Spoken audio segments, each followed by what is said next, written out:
அரசாளும் நாயகியின் 51 சக்தி பீடங்களில் தேவியின் விரல் விழுந்த இடமான ஸ்ரீ லலிதா தேவி சக்தி பீடம் உத்தரப்பிரதேசத்தில் அலகாபாத்தில் உள்ள பிரக்யாராஜ் மீராப்பூரில் புனித திரிவேணி சங்கமத்திற்கு அருகில் அமைந்துள்ளது.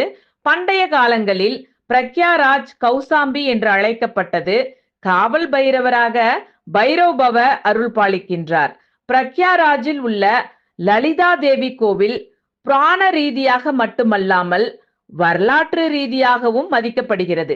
இந்த கோவிலை பற்றிய குறிப்புகள் தேவி பாகவதம் மற்றும் காளிகா புராணம் உள்ளிட்ட பல புராணங்களில் காணப்படுகின்றன. திரிவேணி சங்கமத்திற்கு வருகை தரும் பக்தர்கள் ஸ்ரீ லலிதா தேவி அம்பிகையின் அருளை பெற்று வருகின்றனர். இங்கு பக்தர்கள் தேவியை வழிபட்டு தங்கள் விருப்பங்களை நிறைவேற்றிக் கொள்கின்றனர். தடைகளையும் நீக்கி வலிமை மற்றும் செல்வ செழிப்புகளுக்கான ஆசிகளை பக்தர்களுக்கு வழங்கி அருள் பாலிக்கின்றாள் அம்பாள். நவராத்திரி, மங்களமேளா மற்றும் கும்பமேளா போன்ற விழாக்கள் இங்கு சிறப்பாக கொண்டாடப்படுகின்றன. வருடத்தின் எல்லா நாட்களும் இத்திருத்தலத்தில் சென்று தேவியை தரிசிக்கலாம்.